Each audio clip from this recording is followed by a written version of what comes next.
السلام علیکم خواتین و حضرات، میں ڈاکٹر عدنان خالد ادب کے ساتھ آپ کے سامنے حاضر ہوں۔ آج میں جن مہمان کو آپ کے روبرو لے کر آیا ہوں وہ اردو شاعری میں خاص طور پہ خواتین شعراء میں ایک بہت نمایاں مقام رکھتی ہیں۔ آپ کبھی بھی کسی بھی دنیا کے خطے میں چلے جائیں اور وہاں پہ آپ شاعری کا ذکر کریں اور فیمیل پوئٹسز کا ذکر کریں تو نوشی گیلانی صاحبہ کا نام ایسے لوگوں کی زبان پہ آ جاتا ہے جو کہ عام قاری ہیں۔ عام قاری تک ان کی شاعری کی رسائی اور ان سے جو محبت ان کو ملتی ہے وہ ہمارے اس دور میں انپریسیڈنٹڈ ہے۔ جتنی بھی شاعرات ہمارے دور میں گزری ہیں اور جو حیات شاعرات ہیں ان میں سے ایک نام ہمیشہ نمایاں نظر آتا ہے اور وہ ہے نوشی گیلانی۔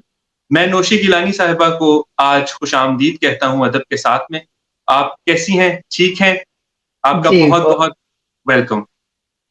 بہت شکریہ، بہت شکریہ۔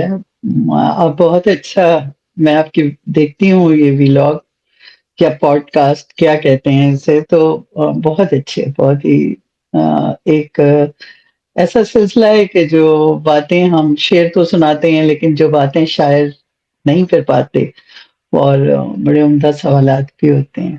بہت شکریہ۔ اچھا نوشی آپ ایسا ہے کہ آپ کا جو ذکر ہے وہ جب بھی کسی غیر ادبی محفل میں کیا جائے، جب بھی ایسے لوگوں میں کیا جائے جو ہمارے دوست احباب ہیں، چاہے وہ کینیڈا میں ہوں چاہے وہ امریکہ میں ہوں، تو آپ کا نام وہاں تک پہنچا ہوا ہے۔ پروین شاکر صاحبہ کا لوگ ذکر کرتے ہیں جو غیر شاعر لوگ ہیں، اور پھر آپ کا نام وہاں پہ پہنچا۔ تو یہ 90s میں ایسا کیا ہوا کہ جس سے نوشی گیلانی ایک گلوبل ہاؤس ہولڈ نیم بن گیا؟ اور میں پوسٹ آف کے لیے کینیڈا گیا ہوا تھا، تو وہاں پہ بھی جس سے بات کرتے تھے وہ کہتے تھے جی ہماری فیوریٹ پوئٹسٹ جو ہے وہ نوشی گیلانی صاحبہ ہیں۔ تو یہ ایسا کیا تھا؟ اور میں نارملی لوگوں سے پہلے یہ سوال پوچھتا ہوں کہ ان کا سٹارٹ کیسے ہوا۔ آپ سے یہ سوال ہے کہ یہ ایک دم سے جو آپ کو فیم اور جو ایک گلوبل ریکگنیشن ملی ہے یہ کس طریقے سے ملی؟ اس کے لیے بطور شاعر میں کوئی زیادہ وضاحت نہیں کر سکتی، لیکن شعر کہتے ہوئے اور شعر کو کہ اپنے اس کی جو سچائی ہے اس کے ساتھ جڑتے ہوئے میں نے زندگی گزارنے کی کوشش کی۔ اور 90s میں بالخصوص ایک ایسا منظرنامہ تھا ادب کا کہ بہت سی ہماری معروف اور بہت پراثر شاعری کرنے والی خواتین موجود تھیں۔ پروین شاکر صاحبہ تھیں، زہرا نگار تھیں، زہرا آپا تھیں، اور پروین فناز سید تھی، کشور آپا تھیں، تو اس میں شبنم شکیل تھیں۔ ایک فضا تھی، لیکن پھر میرا خیال ہے کہ وہ کوئی اللہ کے پاس قبولیت کا لمحہ ہوتا ہے، ورنہ شعر کہتے ہوئے، اور مجھے لگتا ہے کہ ایک چیز جو ہے جس کی میں نے کوشش کی کہ میرا سچ میری ذات کا سچ بھی ہو، میری شاعری کا سچ میری ذات کا سچ بھی ہو۔ یہ نہ ہو کہ میرے لفظوں میں تو وہ ایک روحانیت کی بات ہو لیکن میری روح اس سچائی سے خالی ہو۔ یہ کوشش یا ریاضت کہہ لیں آپ کہ یہ میں نے اس میں کی، تو شاید کسی دعا کا فیض ہے۔ میں تو یہی کہا کرتی ہوں کہ سب سے پہلے تو آپ کے والدین ہیں، کیونکہ وہ میری شاعری کے لیے ایک فضا بنائے رکھتے تھے، تو اس میں دعا کا پہلو ہوتا ہے۔ پھر اس کے بعد لوگوں میں قبولیت، اللہ کی رضا بھی اس میں شامل ہو جاتی ہے، ورنہ شعر تو شاید مجھ سے بھی بہت بہتر کہنے والے ہوں۔ ہم سب جو جن کے حصے میں نام آیا، ہم سب سے بہتر شعر کہنے والے ہوں، لیکن شاید وہ قبولیت کا وہ لمحہ ان کی زندگی میں اس طرح سے نہیں آیا۔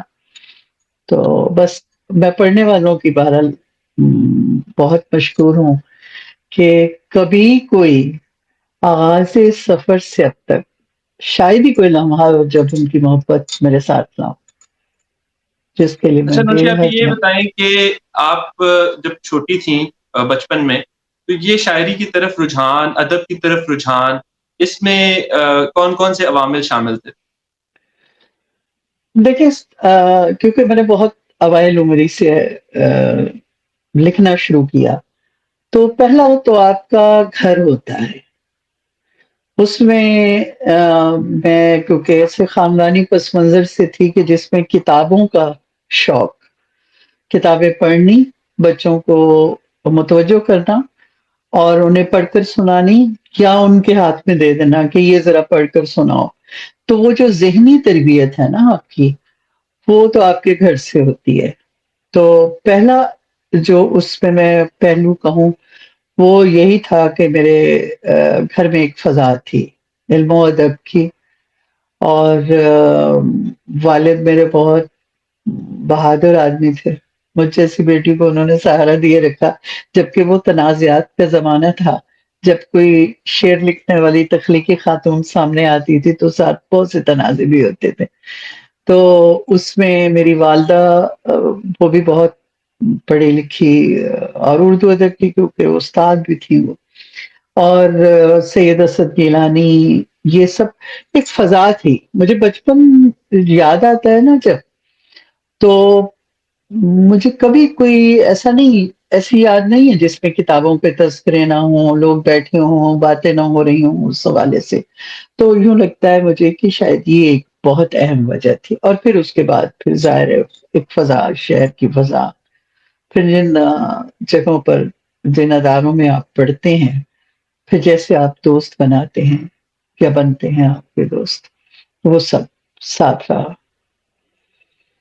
اچھا، یہ مجھے بتائیں کہ آپ لوگوں کے دور میں جب ایک خاتون شاعرہ جو ہے وہ شعر کہنے کے لیے منظر عام پہ آتی ہے، اور اس ٹائم پہ کیا اسی طریقے کی فضا تھی جو اب ہے کہ ایک مہم چلتی ہے خواتین شعراء کے خلاف، جس میں بہت سے القابات سے نوازا جاتا ہے، متشاعرات اور لکھوا رہی ہیں، اور جب پاپولیرٹی ایک دم سے مل جائے تو پھر یہ ڈھونڈا جاتا ہے کہ اس شاعری کا اصل جو جو سورس ہے وہ کیا ہے.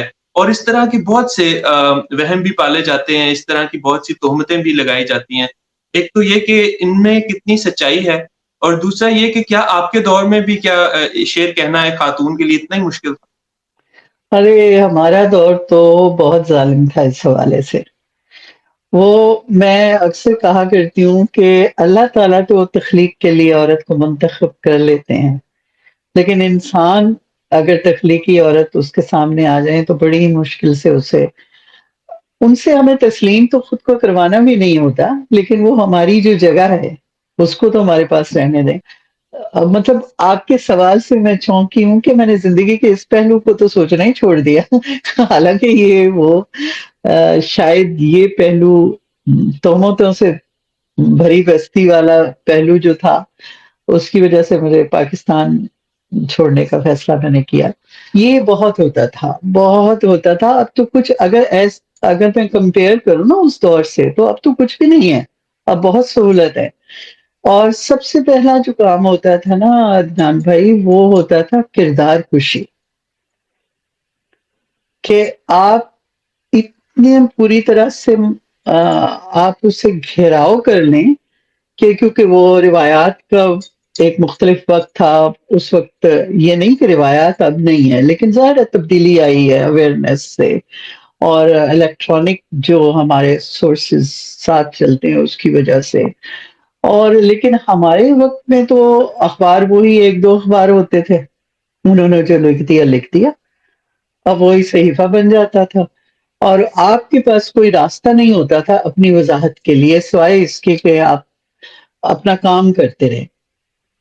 کردار کشی کا ایلیمنٹ بہت زیادہ تھا، جس کو میں اب بھی پلٹ کر دیکھتی ہوں نا تو اداسی ہوتی ہے کہ ہماری وہ ساری توانائیاں جو شعر کہنے کے لیے یا کہانی لکھنے کے لیے یا اپنی تخلیق کو سنوارنے میں لگنی چاہیے تھی، وہ مزاحمت میں لگی. ہم شاید بہت کام کر سکتے تھے، لیکن اس لیے کرنا مشکل ہوا کہ ہمیں بہت سی لڑائیاں لڑنی پڑتی تھی. چلے میں تو خوش قسمت تھی کہ میرے گھر میں شاعری یا کتاب کی کوئی لڑائی، میرا گھر میرا قلعہ تھا تو وہ بہت مضبوط تھا. لیکن میں ایسی شاعرات کو بھی جانتی ہوں کہ جو بہت اچھا شعر کہتی تھیں، لیکن انہیں اپنے گھر کی دہلیز سے ہی اتنی منفی مزاحمت کا سامنا کرنا پڑا کہ انہوں نے بہت جلدی دم توڑ دیا، اور معاشرے میں تو پھر، اور سب سے بڑی بات ہے، شاید یہ متنازع بھی ہو جائے یہ بات، لیکن مجھے یہ کہنے میں کوئی حرج نہیں ہے کہ ہماری جو ادبی برادری ہے نا، اس میں بہت کم لوگ شائستگی کے ساتھ یا تدبر کے ساتھ اختلاف کرتے ہیں، کرتے بالخصوص کرتے تھے۔ میں آپ نے کیونکہ اوائل عمری کی بات کر رہے ہیں، شروع کے موسم کی بات کر رہے ہیں، تو اس وقت بہت مشکل ہو جاتا تھا، بہت مشکل ہو جاتا تھا، کیونکہ اداروں پر ان کا تسلط، اخباروں پہ ان کا تسلط، اور تہمت لگانا ایک ایسا تھا کہ شام کی چائے کے کپ کے ساتھ آپ کسی کو بھی موضوع بنا لیں۔ ایون پروین شاکر آپ سوچیں کہ باقاعدہ لوگ کھڑے ہوئے ہیں ایسے ان کے کہ جنہوں نے کلیم کیا کہ یہ ہماری شاعری ہے، تو وہ جو مطلب سراپا شاعر تھی، اپنے لہجے میں، اپنی گفتگو میں، اپنے رکھ رکھاؤ میں ان سے قربت رہی، اور کیسے بے شمار کشور آپ سب کو، تو ایسے مجھے بھی یہی لگا کہ ہمارے ہمارے وقت میں تہمت لگانا اور اس کو پھر اس کا پھیلاؤ بڑھانا بہت بہت آسان تھا، بہت سہل تھا، اور عورت کیونکہ، ویسے تو مرد کے بھی بہت سے رشتے ہیں، لیکن اس وقت جو میں کیونکہ اس ایسے گھرانے سے تعلق رکھتی تھی، اور ایسے تعلق رکھتی ہوں کہ جس میں روایت اور عدم روایت کے درمیان ہم آہستہ آہستہ قدم بڑھا رہے تھے، تو لیکن ہمیں یہ سب وہ ہماری طاقت بھی بنا، کیونکہ ایک غصہ آتا ہے آپ کو اپنے اندر، تکلیف ہوتی ہے، وہ درد آپ کی طاقت بھی بن جاتا ہے۔ لیکن یہ آپ کو میں ڈیفینیٹلی کہوں کہ عمر کے اب اس حصے میں آ کر کہ وہ ناانصافی، معاشرتی ناانصافی کے برابر تھی وہ بات، کہ عورت جو ہے اس کو کبھی اس کو کہہ دو کہ وہ خوش جمال ہے، اس کا چہرہ اچھا ہے، اس کی آواز اچھی ہے، اس کا ترنم اچھا ہے، وہ اس لیے مشہور ہے، اور مرد کا ترنم بھلے ہی کتنا اچھا ہو، چہرہ بھلے ہی کتنا اچھا ہو، میں اس حد کی بات کر رہی ہوں، مگر اس کی شاعری ہی کی پذیرائی ہوتی تھی، اس کو اپنی ان اچھائیوں کی وجہ سے جو قدرت نے اسے دی ہے، اسے تب متنازع نہیں بننا پڑتا تھا، ہمیں جواب دہ ہونا ہوتا تھا ہر بات کے لیے۔ یہ اور بات ہے کہ ہم نے جواب نہیں دیا، اپنا سفر جاری رکھا، لیکن ہمیں وہ مشکوک کیے جانے کی ایک ایسا روایت تھی کہ لوگ تو کالمز، کتابیں اور پتہ نہیں کیا کہ، یعنی اگر آپ کسی کی رسپیکٹ کرتے ہیں، میں احمد ندیم قاسمی صاحب کی بہت عزت کرتی ہوں، آج بھی کرتی ہوں، تب بھی کرتی تھی ان سے، کیونکہ وہ اور میرے ابو ایک ہی کالج سے پڑھے تھے، تو ان کی آپس میں بھی قربت تھی۔ تو اگر آپ قاسمی صاحب پر حملہ کرنا چاہتی ہیں، تب بھی آپ کسی نہ کسی خاتون کا حوالہ لے آئیں گے جو ان کی عزت، یہ میں نے ایک مثال کے طور پہ بات کی ہے، تو اتنا رواج تھا، اب تو میں کہتی ہوں کہ بہت بہتر ہے، وہ اس کی نسبت بہت بہتر ہے کہ عورت کے پاس بھی تو کوئی فورم ہے نا جس سے وہ جواب دے سکتی ہے، جیسے اب آپ بیٹھی ہیں، کتنی باتیں ہو سکتی ہیں، آج سے 20-25 برس پہلے کہاں، اس سے بھی زیادہ عرصہ ہو گیا جس وقت یہ آپ بات کر رہے ہیں، آپ 30+ ایئرس کی بات کر رہے ہیں، کیونکہ میں بہت اوائل عمری میں آئی، تو تب تو کچھ بھی نہیں تھا، ریڈیو تھا اور پی ٹی وی تھا، اور پی ٹی وی پہ جو لوگ بیٹھے ہوتے تھے وہ بھی اس سارے میلے کا حصہ تھے۔ میں اس میں پھر کہوں کہ اچھے لوگ بھی موجود تھے، لیکن بہت کم تعداد میں، اکثریت کا وہی تھا تماش بین مزاج اور تماش بین معاشرہ۔ اب شاید مجھے اس لیے بہتر بھی لگتا ہے عدنان بھائی کہ شاید میں بہت عرصے سے باہر ہوں، میں تقریباً 27-28 برس سے باہر ہوں، تو دور سے چیزیں اچھی لگنے شروع ہو جاتی ہیں نا، آپ کو پتہ ہے۔ دیکھیے یہاں پہ بھی مردوں کے ساتھ بھی جو شعراء ہیں، تو کئی دفعہ ہم جب ڈسکس کرتے ہیں، جو بہت ایفلوئنٹ ہیں، جن کے پاس بہت پیسہ ہے، جو زمیندار ہیں، ان کو لوگ اس طریقے سے ٹیبو کر دیتے ہیں، وہ کہتے ہیں یار یہ تو شاعر ہے لیکن یہ تو ایک لینڈ لارڈ شاعر ہے، تو یہ پراپر شاعر نہیں ہے۔ یعنی ہمارے یہاں پہ یہ سمجھا جاتا ہے کہ اگر مفلسی ہے تو پھر آپ شاعر ہیں، اور اگر آپ ایک مکمل شاعری کو صرف اپنا ذریعہ معاش بنا کے چل رہے ہیں تو آپ شاعر ہیں، اور پھر ظاہر ہے کہ وہ تو آپ کو اس طریقے سے فائنینشلی نہیں نوازتی، تو جو زیادہ ایفلوئنٹ ہوتے ہیں ان پہ بھی اسی طریقے کے ٹیبو لگتے ہیں۔ جی اور بالکل وہ جہاں تک فیمیل ٹیبوزم کی بات ہے، کہ جو پہلے ذرا اس طریقے سے تھی جیسے آپ کہہ رہی ہیں، ابھی بھی ہے۔ اب یہ ہے کہ اب خواتین نے اس چیز کو ایک طریقے سے ایکسیپٹ کرنے کے بعد وہ ووکلی اس کے اوپر بات کر دیتی ہیں، تو ہم نے سیگریگیشن ابھی بھی بنا لی ہے۔ یعنی ایک ہوں، وہ خاتون جو کہ ہاؤس وائف ہے، اس کو ہم ایک علیحدہ نظر سے دیکھتے ہیں، پھر وہ والا طبقہ آ جاتا ہے جو کہ نوکری پیشہ طبقہ ہے، اس کو ہم کہتے ہیں یہ گھر سے باہر نکلتی ہے، تو اس کا مطلب ہے کہ اس کو جو ہے وہ زیادہ عقل سمجھ ہے، اور صرف عقل سمجھ نہیں ہے، اس کی انٹریکشن ود مین زیادہ ہے، تو یہ ذرا تھوڑی سی اوپن مائنڈیڈ خیالات کی ہونی چاہیے، اور ہے بھی۔ اور پھر ایک تیسرا جو کیٹیگری آ جاتی ہے وہ شاعر ادیب آ جاتے ہیں، اور ان کے بارے میں آبویسلی پھر یہی سمجھا جاتا ہے کہ یار ان کی تو سوچ ہی بہت زیادہ انلائٹنڈ ہے، اور چونکہ بہت زیادہ انلائٹنڈ ہے تو پھر اس وجہ سے یہ ایک مختلف مخلوق ہے۔ تو جو خواتین کے اندر یہ سیگریگیشن ہے وہ مردوں میں بھی پائی جاتی ہے، لیکن مردوں میں وہ اور حساب سے وہ طبقاتی سیگریگیشن جو ہے وہ فائنینشیل اسٹیٹس کے حساب سے، یا آپ کی جو گروہ بندیاں ہیں ان کے حساب سے ہوتی ہے۔ خواتین ذرا ایزی ٹارگیٹ ہو جاتی ایزی تو ٹارگیٹ نہیں، مردوں کو بھی مسائل کا سامنا ہوتا ہے، جو آ، اصل میں جو منفرد ہے اور پہچانا جاتا ہے اس کو بہت مسائل کا سامنا کرنا پڑتا ہے۔ میرا بھائی تھا، میں آپ کو ایک مثال دے رہی ہوں کہ بہت اچھے اس نے شعر کہتا تھا۔ ایک مشاعرہ پڑھا، اس میں لوگوں نے اسے ریفرنس دیے تو وہ پیچھے ہٹ گیا۔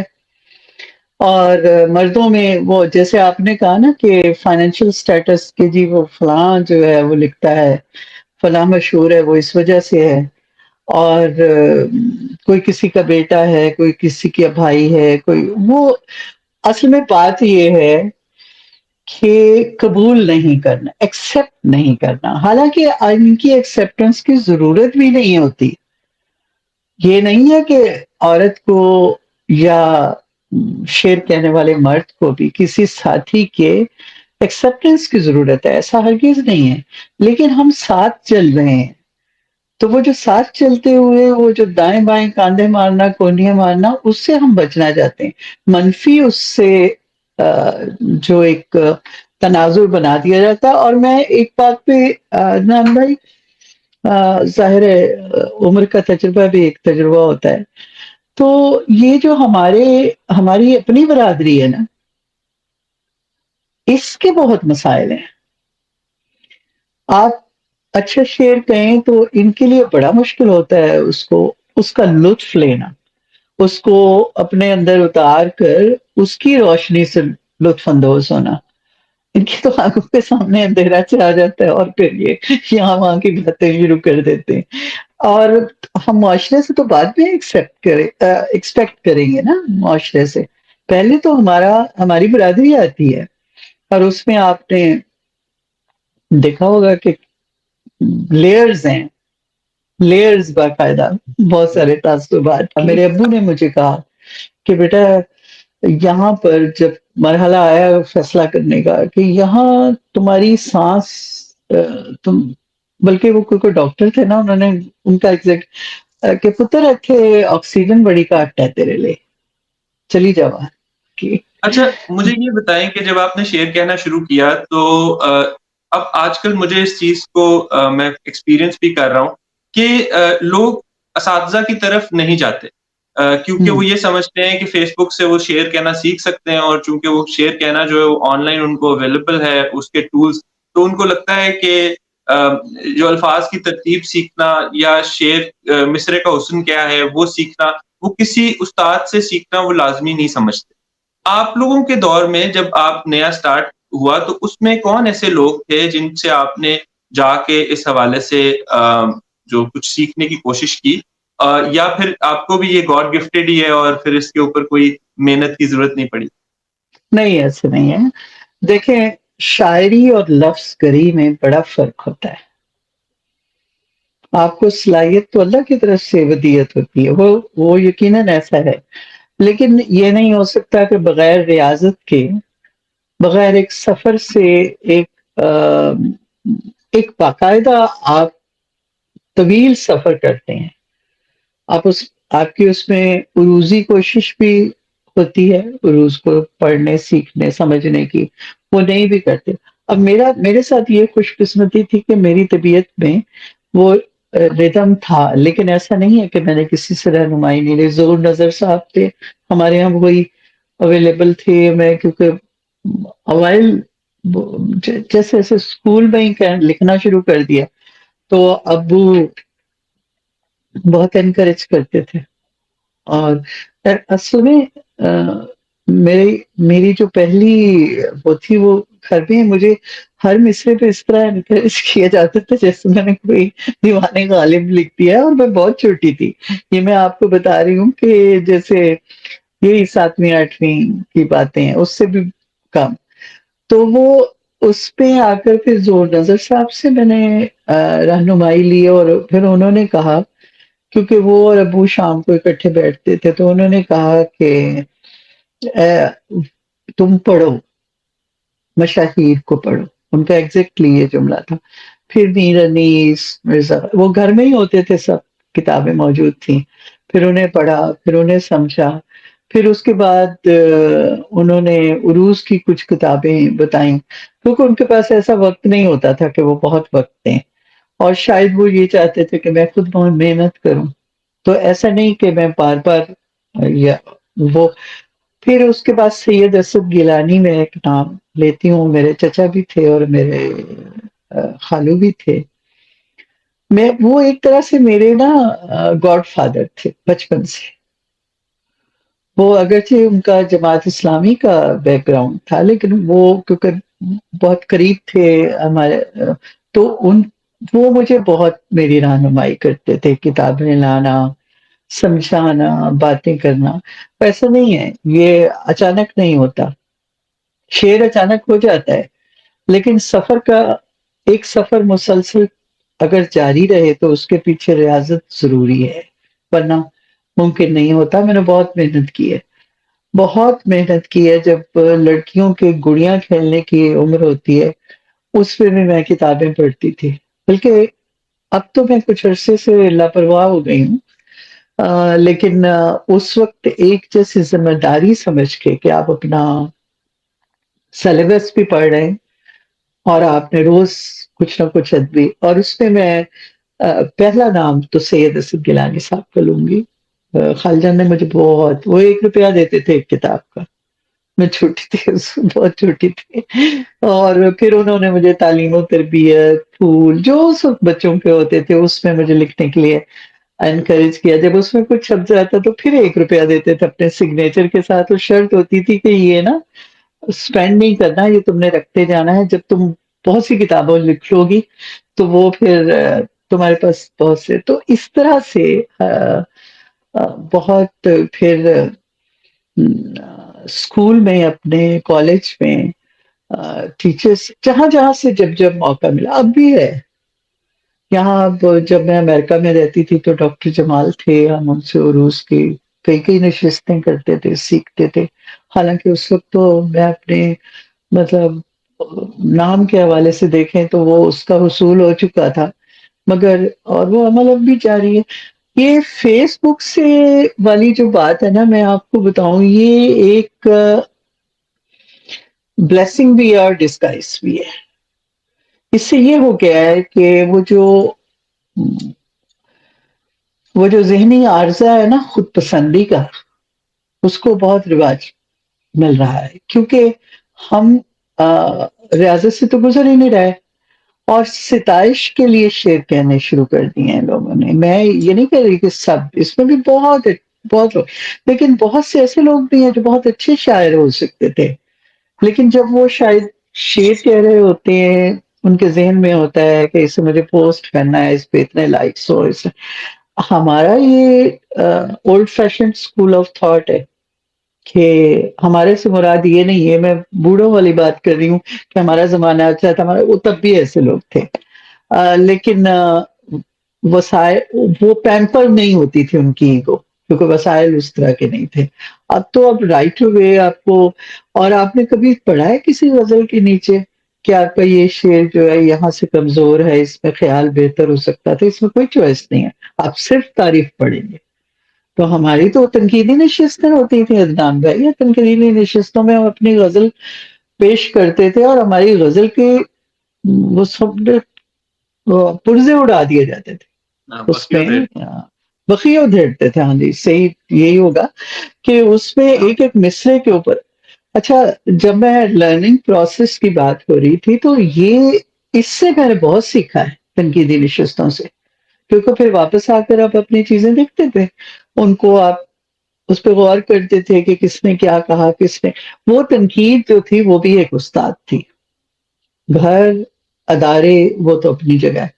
اور اس وقت بچوں کے وہ بھی ہوتے تھے نا میگزین. اب پتہ نہیں، مجھے نہیں پتا کہ اب ہوتے ہیں کہ نہیں ہوتے، لیکن میں نے سنا ہے کہ نہیں ہوتے.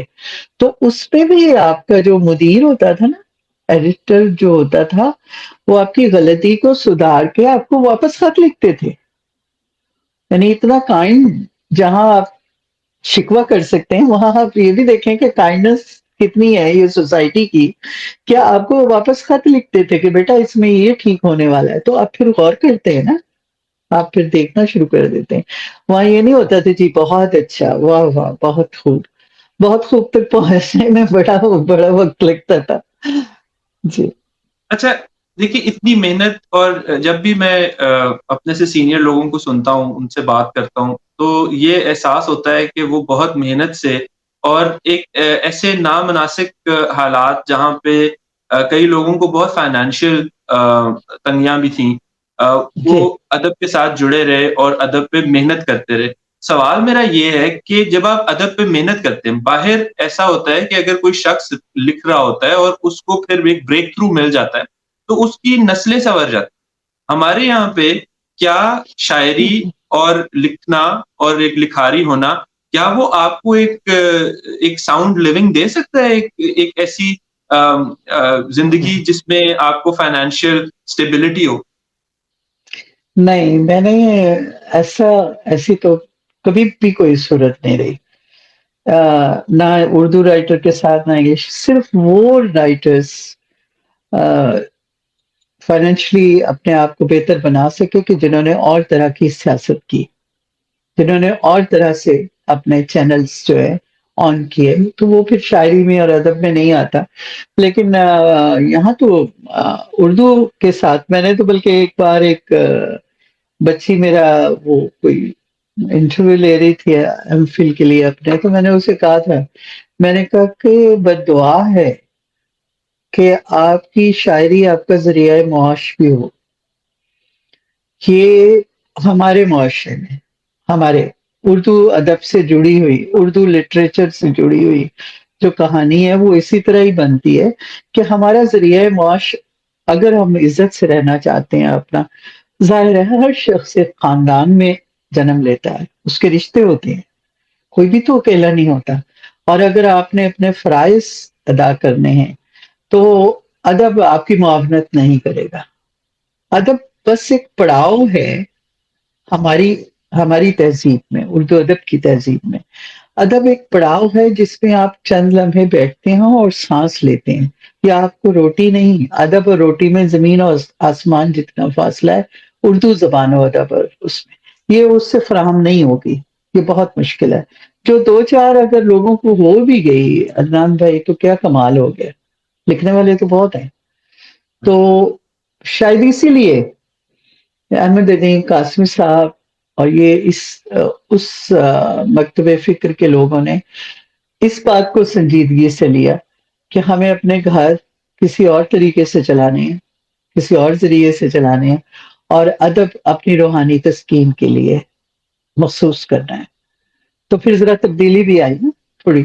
ورنہ تو آپ کو پتا ہے ساغر صدیقی جیسے لوگ، اقبال ساجد جیسے اچھے شاعر، اور یہ سب کس طرح ایک روٹی کے اچھا لیے، ایک وقت کی روٹی کے لیے غزلیں لکھ کے دیتے تھے.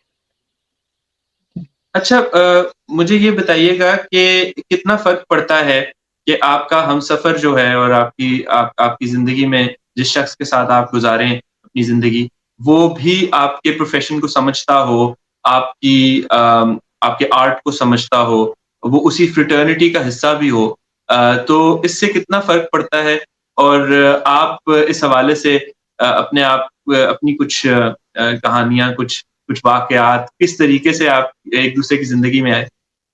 دیکھیے پہلی بات جو ہوتی ہے نا، یہ تعلق اور طرح کا ہے، جو شادی کا ہے، رفاقت کا ہے۔ اس میں پہلی بات محبت اور عزت کی ہے۔ آپ ایک دوسرے کے سے اگر محبت کرتے ہیں عزت کے ساتھ، تو آپ گنجائش بناتے ہیں، جگہ بناتے ہیں۔ وہ ماورائی محبت نہیں، حقیقت پسندانہ۔ ایک تو ہم اس عمر میں ایک دوسرے کی زندگی میں آئے جہاں پر ہمیں زندگی کی بہت سوجھ بوجھ ہو چکی تھی، جو بہت اچھا ہوا۔ دوسرا، ہم اس عمر میں ایک دوسرے کے، مطلب یہ نہیں کہ ہم بہت بوڑھے تھے، لیکن ہم باشعور ہو چکے تھے۔ دوسرا، ہمیں مشقت کے لیے بہت ہاتھ پاؤں نہیں مارنے تھے، تو ہمارے پاس وقت تھا ایک دوسرے کے لیے۔ کیونکہ جب آپ وائل لائک 20s میں جب بندہ شادی کرتا ہے تو وہ بنیاد بھی بنا رہا ہوتا ہے اپنی زندگی کی، تو اس میں بعض اوقات پھر وہ اس میں لوگ گرو بھی کر رہے ہوتے ہیں، بعض اوقات آؤٹ گرو بھی کر جاتے ہیں، ایک دوسرے سے پرے ہو جاتے ہیں، دور ہو جاتے ہیں۔ ہم لوگ میرا جو ذاتی تجربہ ہے وہ یہ ہے کہ ہم لوگ، میں نے کوشش کی خود،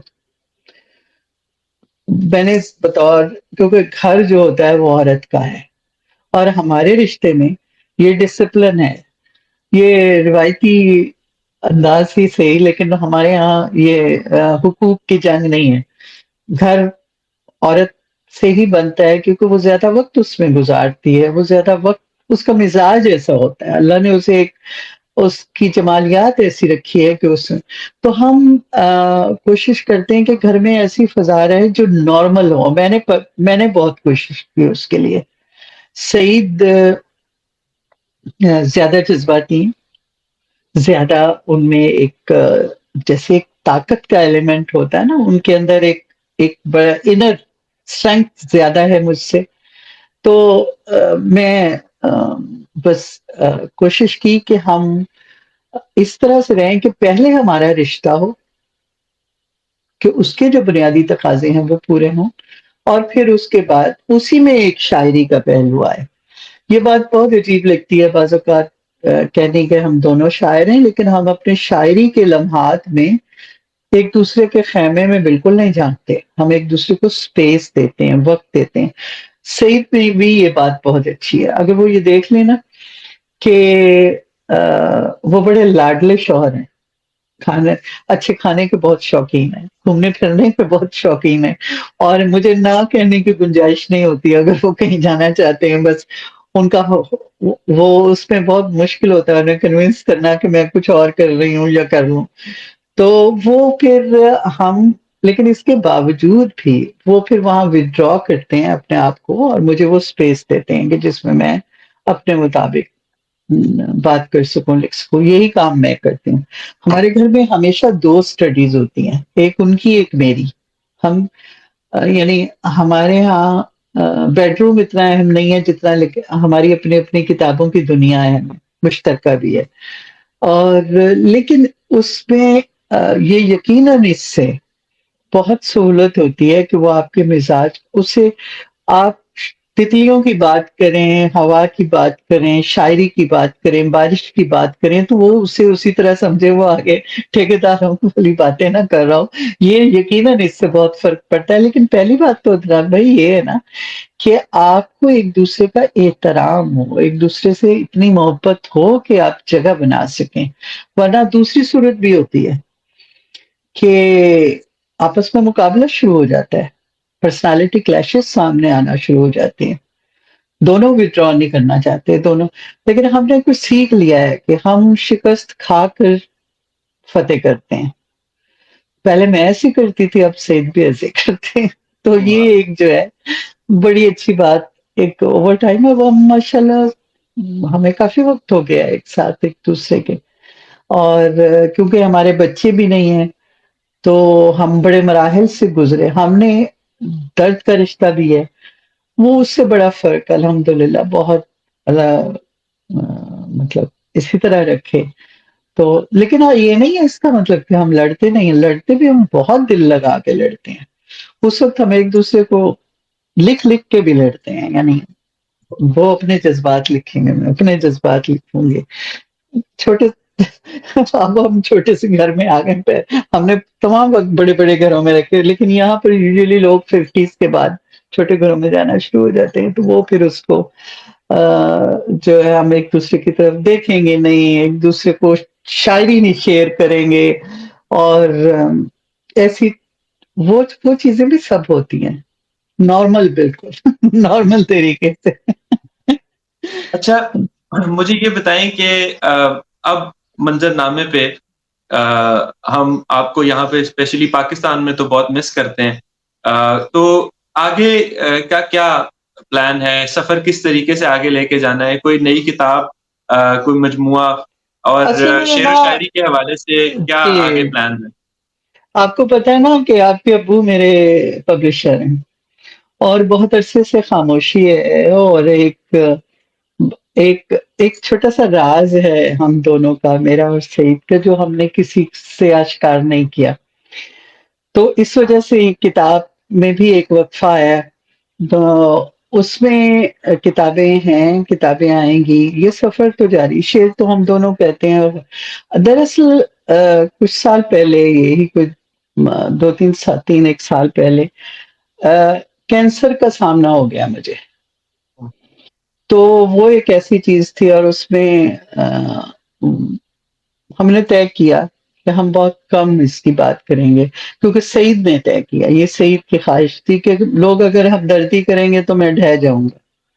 تو میں نے کہا، مجھے سمجھ نہیں آئی بات، لیکن میں نے کہا چلیں ٹھیک ہے، مطلب ظاہر ہے وہ ہم اس مرحلے میں لگے رہے، شکست دے لی اس کو، اللہ کا شکر ہے الحمدللہ کہ وہ مرحلہ بھی اب اس سے نکل آئے، ابھی ریسنٹلی نکلے ہیں. یہ جو آپ سے انٹرویو میں بھی آگے پیچھے ہوتی تھی نا تاریخیں، وہ اصل میں اپوائنٹمنٹس ایسی ہوتی ہیں نا کہ اس میں آپ کی چوائس نہیں ہوتی، اور وہ آپ کو جانا ہی ہے، تو مجھے آگے پیچھے کرنا پڑتا. تو وہ اس میں اب وہ بالکل کلیئر ہو گیا، اللہ کے احسان سے، کیا وہ ختم ہو گیا، بالکل بالکل کلیئر ہو گیا. تو پھر اب میں واپس زندگی کی طرف، جو ایوری ڈے لائف کی طرف آئی ہوں. اس لیے وہ سعید کہیں جاتی ہیں تو مجھے ساتھ ہی رکھتے ہیں، کہ ان کو ایک وہم سا رہتا ہے جا کے کہ بھائی اس کو ضرورت نہ ہو، حالانکہ میں بالکل صحت مند ہوں، اور میں یہاں پر اپنی فردر پی ایچ ڈی کی طرف بھی موو کرنا شروع ہو گئی ہوں. مینٹل ہیلتھ کے حوالے سے پڑھنا شروع کر دیا ہے. میں دل چاہتا ہے کچھ ایسا کروں کہ جو ہمارے، اگر مجھے اللہ میاں نے پاکستان میں واپس جانے کا موقع دیا، تو آپ کو پتا ہے وہاں کتنے مینٹل ہیلتھ ایشوز ہیں، اور کوئی لوگ کچھ، ان لوگوں کے لیے کوئی ہیلپ نہیں ہے. میرا دل کرتا ہے کہ بچوں کے لیے میں کام کروں، تو اس کے لیے شروع کر دیا ہے وہ سارا. اور کتابیں بھی اب بہت جلد میں کمپائل کر کے ماورا کے حوالے کر دوں گی. بس وہ ایک مرحلہ تھا، وہ بھی ایک مشکل مرحلہ تھا، ہم دونوں پھر اس وجہ سے گوشہ نشینی میں رہے. اللہ تعالیٰ آپ کو بہت صحت دے. اچھا، ایک ہمارا سیگمنٹ ہوتا ہے ریپڈ فائر، اور اس میں نارملی کوشچنز اس طرح کے ہوتے ہیں جن کوشچنز میں آپ نے یا ایک جملہ یا ایک لفظ میں جواب دینا ہے. کچھ لوگوں کے بارے میں آپ کی رائے، اور اس کے حوالے سے کچھ لوگوں کے لیے مشورے. وہ میں نے اس دیکھا حوالے ہے، سے کچھ بڑا سوال. خطرناک ہے وہ. چند الفاظ ہیں، ان کو سن کے آپ کو جو ایک جملہ آپ کے ذہن میں آئے اس سے وہ عطا کیجیے گا. اور سب سے پہلے آسمان. نیلا آسمان. آسمان سے پہلی بات، میری نظم بھی ہے، آسمان سے پہلی بات. شاعری. اداس عشق. محاورہ. شاعر محاورہ خالد شریف. محاورہ کتابوں کی دنیا. سعید خان. اب ایک پرائڈ فل، ایک بہت باعزت انسان، پرائڈ فل مین. مردوں جیسے مرد نہیں ہوتے جیسے ویسے. اور تتلیاں؟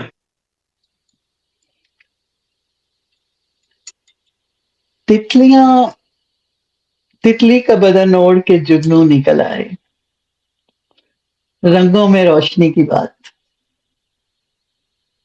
مشاعرے؟ یہ مشکل سوال ہے. چوپالیں، مشاعرے، ادب. مشاعرے کم اور ادب تماشا زیادہ. اچھا، کچھ لوگ ان کو اگر آپ کو ایک ایک مشورہ دینا چاہیں تو وہ کیا ہوگا؟ جی. فریحہ نقوی؟ بہت لکھیں، لکھنے پر توجہ دیں، اچھی شاعر ہیں. رحمان فارس؟ کیا میں اسے پاس کر سکتی ہوں؟ مجھے لگتا ہے وہ جو کر رہے ہیں وہی کریں گے، تو مشورے کا فائدہ نہیں ہے. اچھے عباس شاعر. تابع؟ ہاں، تابش صاحب. تابش صاحب کو شاگردوں سے بچنا چاہیے. یہ میں نے ویسے بھی ان سے ملتی تو میں کہتی بہت اچھے شاعر ہیں.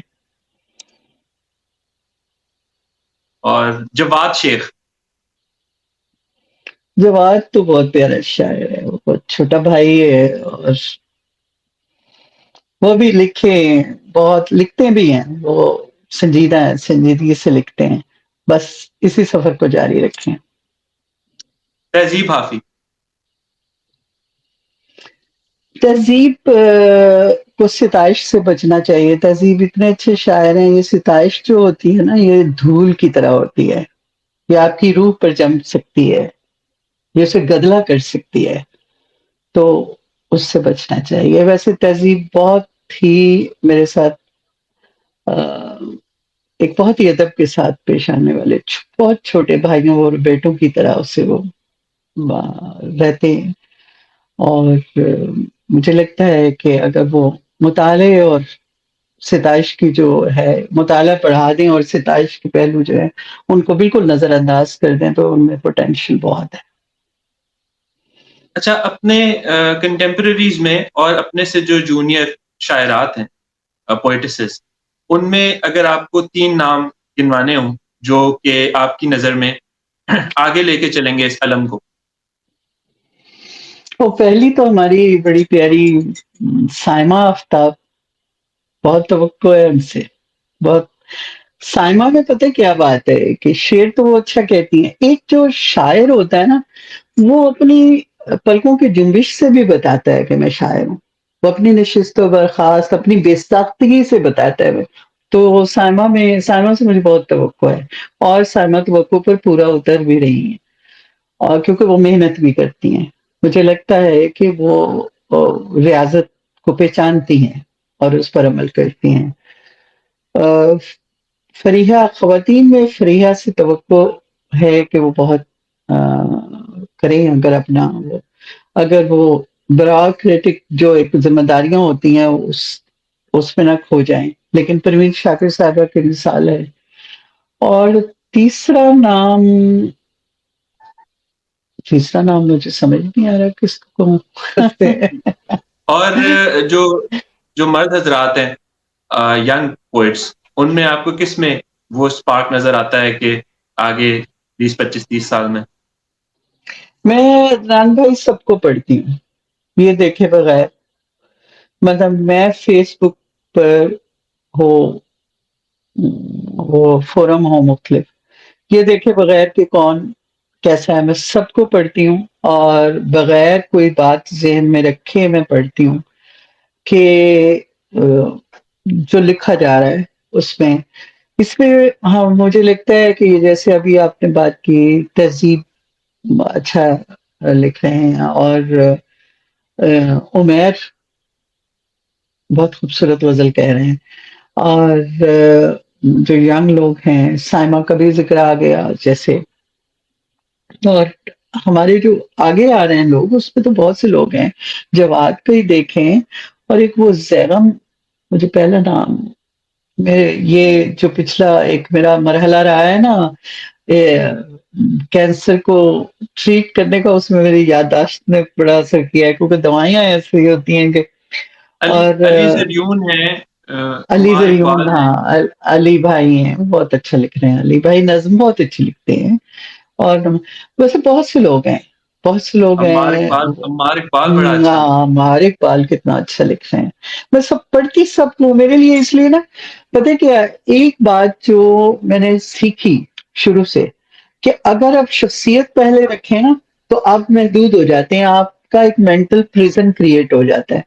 اگر شاعری پہلے رکھیں اور پھر شخصیت کی طرف جائیں تو وہ سفر بہتر ہے، کیونکہ بعض اوقات آپ بہت اچھے شعر پڑھتے ہیں اور شخصیت جو ہے آپ، وہ آپ کی پسندیدگی پہ اثر انداز ہوتی ہے.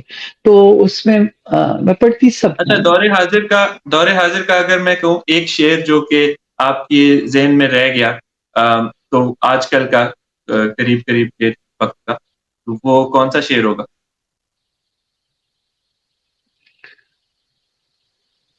قمر رضا شہزاد کا بھی ایک مجھے بڑا، وہ دور جدید ہمارے ساتھ کے ہیں، لیکن اس فوری طور پہ تو میں باقی سب سے معذرت چاہوں گی کہ وہ حافظے کا مسئلہ بہت ہے میرے ساتھ. لیکن وہ ایک شعر جو ہے نا، وہ مجھے بڑا، وہ کسی عشق و رزق کے جال میں نہیں آئے گا، یہ فقیر اب تیری چال میں نہیں آئے گا. اور بے شمار شعر ہیں، رحمان اچھے دیکھیں، وہ بہت اچھے شعر کہہ رہے ہیں. جواد کے کتنے اچھے شعر ہوتے ہیں. اور گلناز کوثر کیسی اچھی نظم لکھتی ہیں، یو کے میں ہیں، بہت خوبصورت نظم لکھتی ہیں. تو بہت سے، ایک ایک بتانا بہت مشکل ہے. اچھا، اگر آپ کو رینک کرنا ہو پسندیدگی کے حوالے سے ان شعراء کو، تو شاہین عباس، عباس تابش، فرحت عباس شاہ اور افتخار عارف، ان میں سے آپ کن کو کس رینکنگ میں رکھیں؟ دیکھیں، میں کیونکہ میں نے پہلے بھی آپ کو کہا کہ میں ذرا روایت پرست زیادہ ہوں، تو پہلا کیونکہ ہم جب لکھنا شروع کیا تھا تو افتخار عارف صاحب کو ہم پڑھتے تھے، ایک اپنے بزرگ کی طرح پڑھتے تھے، تو پہلا نام تو انہیں کا آتا ہے. پھر پھر ذرا آپ بہت وقت گزارنے کے بعد آتے ہیں تو پھر عباس تابش، کیونکہ عباس تابش اور میں، اگر آپ عمر کے حوالے کو لیں تو ہم ساتھ ساتھ کے لوگ ہیں. پھر عباس تابش بہت اچھے شعر کہتے ہیں. پھر آپ نے نام لیا شاہین عباس، بہت اچھی جی، غزل کہتے ہیں، کیا قرینے کی غزل کہتے ہیں، ایسے رکھ رکھاؤ سے کہتے ہیں. فرحت عباس کیونکہ وہ تخلیقی اور راستے ڈھونڈتے رہتے ہیں، تو مجھے لگتا ہے کہ ان کی غزل اس سے متاثر شاید تھوڑی سی ہوئی ہے. لیکن لیکن اپنا اپنا حصہ تو ادا کیا ہے نا سب نے. فرحت عباس نام آوری یا مقبولیت کے حوالے سے دیکھیں تو یقیناً فرحت عباس پہلے آتے ہیں. بہت لطف آیا، اور ایک بہت یادگار انٹرویو رہا، اور انشاءاللہ اس میں میرا خیال ہے کہ لوگوں کو بہت عرصے تک یاد بھی رہے گا. آپ کا بہت بہت شکریہ.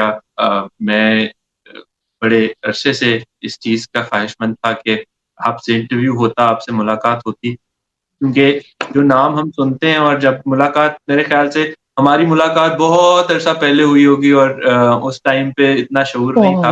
اوہ، تو اس وجہ سے اب یہ ایک ڈیو تھی میٹنگ، اور مجھے بہت لطف آیا، اور آپ کا بہت بہت شکریہ.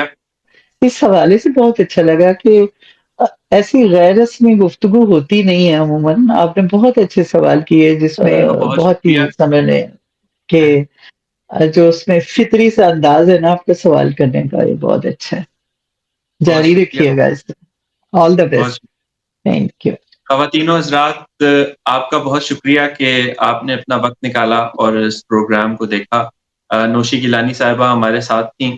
ان کا انٹرویو ایک بہت یادگار انٹرویو رہے گا، اس حوالے سے بھی کہ ان کے بارے میں جاننے کو ملا، اور اس حوالے سے بھی کہ ہمارے ادبی منظر نامے میں ایک شاعر کے لیے کتنا مشکل ہے کہ وہ اپنی عزت، اپنا وقار بچا کے شعر کہے، خصوصاً خواتین شعراء کے لیے۔ تو یہ ایک لمحہ فکریہ بھی ہے، اور برابری کا موقع شعر کہنے والوں کو ضرور ملنا چاہیے۔ اور اسی پیغام کے ساتھ میں آپ کا شکریہ ادا کرتے ہوئے آپ سے اجازت لیتا ہوں۔ ڈاکٹر عدنان خالد، ادب کے ساتھ، سائننگ آف۔